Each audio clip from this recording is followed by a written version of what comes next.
Hi everybody, today I'll show you how to enable post sharing on Instagram story. So let's begin. So as you can see here that we are already inside our Instagram profile.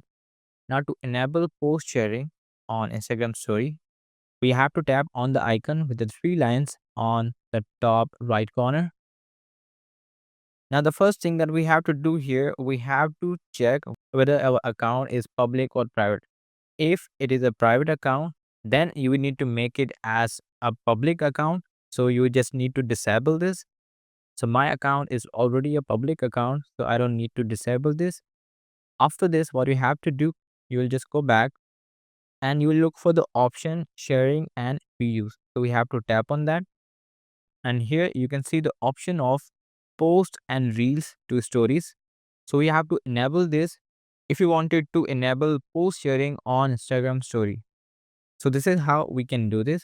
So if you really find this video useful, hit the like button and subscribe the channel.